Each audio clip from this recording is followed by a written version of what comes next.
जय श्री कृष्णा। आज अमावस्या के दिन आइए सुनते हैं माँ गंगा की यह कहानी।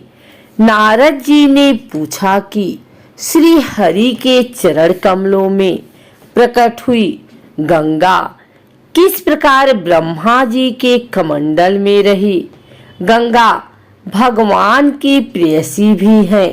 कहो ये सब बातें कैसे घटी। नारायण जी ने कहा, नारद, प्राचीन समय की बात है। जलमयी गंगा गोलोक में विराजमान थी। राधा और कृष्ण के अंगों से प्रकट हुई ये गंगा उनका अंश तथा साक्षात उनका स्वरूप ही है। जलमयी गंगा को अधिष्ठात्री देवी अत्यंत सुंदर रूप धारण करके भूमंडल पर पधारी। तब वह गंगा कुछ लज्जा भाव से भगवान श्री कृष्ण के पास विराजमान हो गई। इतने में असंख्य गोपियों के साथ राधा भी आ गई।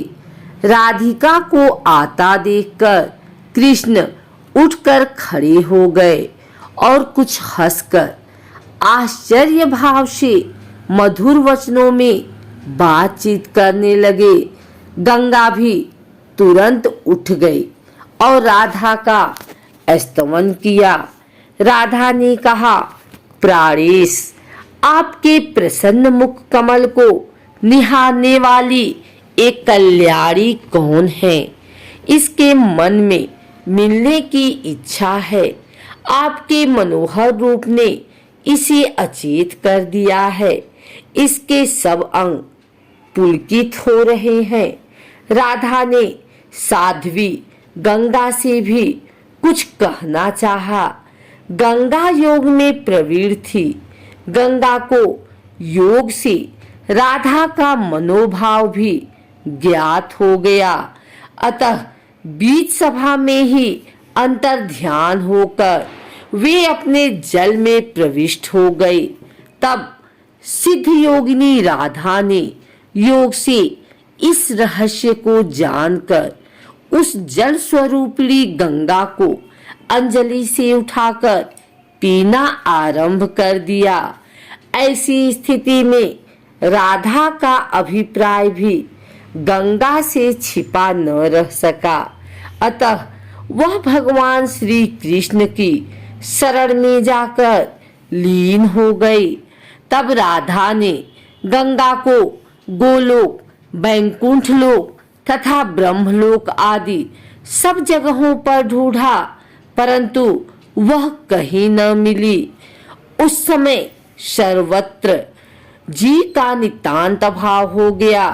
फिर तो विष्णु, शंकर, धर्म, राज इंद्र, सूर्य देवता और मुनिगण सभी गोलोक में आए।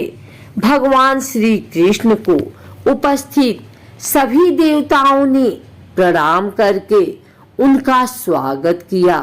श्री कृष्ण ने देवताओं का अभिप्राय समझकर उनसे कहा, आप सभी महानुभाव गंगा को ले जाने के लिए यहाँ पधारे हैं, परंतु इस समय वह गंगा शरणार्थी बनकर मेरे चरण कमलों में छिपी है।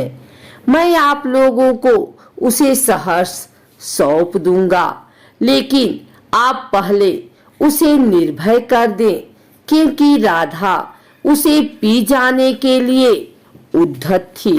फिर तो वे सब देवता भगवती राधा को प्रसन्न करने में लग गए। भक्ति के कारण अत्यंत विनीत होकर ब्रह्मा जी ने अपने चारों मुखों से राधा जी की स्तुति की। ब्रह्मा जी की इस प्रकार की प्रार्थना पर राधा जी हंस पड़ी। उन्होंने गंगा की सभी बातों को स्वीकार कर लिया। तब गंगा श्री कृष्ण के पैर के अंगूठे के नखाग्र से मिलकर विराजमान हो गए। ब्रह्मा जी ने गंगा के इस स्वरूप को कमंडल में रख लिया। भगवान शंकर ने उस गंगा जल को अपने मस्तक पर स्थान दिया। तत्पश्चात ब्रह्मा जी ने गंगा को राधा मंत्र की दीक्षा दी। गंगा ने सभी उचित नियमों से राधा की पूजा करके बैकुंठ के लिए प्रस्थान किया।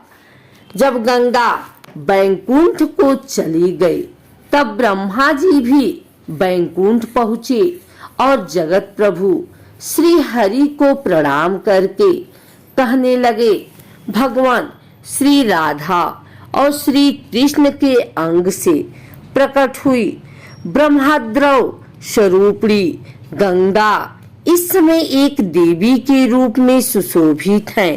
प्रभु, आपसे मेरी प्रार्थना है कि आप सुरेश्वरी गंगा को अपनी पत्नी बना लीजिए। सभी पुरुष प्रकृति से उत्पन्न हुए हैं और स्त्रियां भी उसकी कला है। केवल आप भगवान विष्णु ही प्रकृति से परे निर्गुण ब्रह्मा हैं। परिपूर्णतम श्री कृष्ण स्वयं दो भागों में विभक्त हुए। आधा से तो दो भुजाधारी श्री कृष्ण बन रहे और उनका आधा अंग आप चतुर्भुज श्री हरि के रूप में प्रकट हो गया। इस प्रकार श्री कृष्ण के वामांग से उत्पन्न हुई राधा भी दो रूपों में परिणित हुई।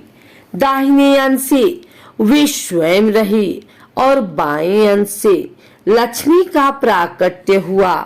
अतः ये गंगा आपको ही वरण करना चाहती है, क्योंकि आपके महाभाग ब्रह्मा ने गंगा को भगवान श्री विष्णु के पास बैठा दिया।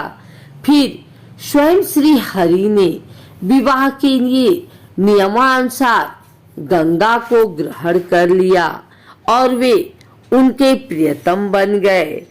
जो गंगा पृथ्वी पर पधार चुकी थी वह भी समय के अनुसार अपने उस स्थान पर पुनः आ गई।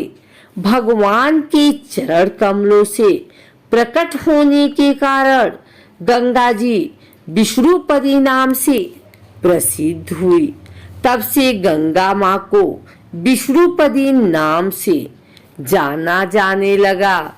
अगर आपको हमारी वीडियो पसंद आई हो तो इसे लाइक करें, कमेंट करें, शेयर करें।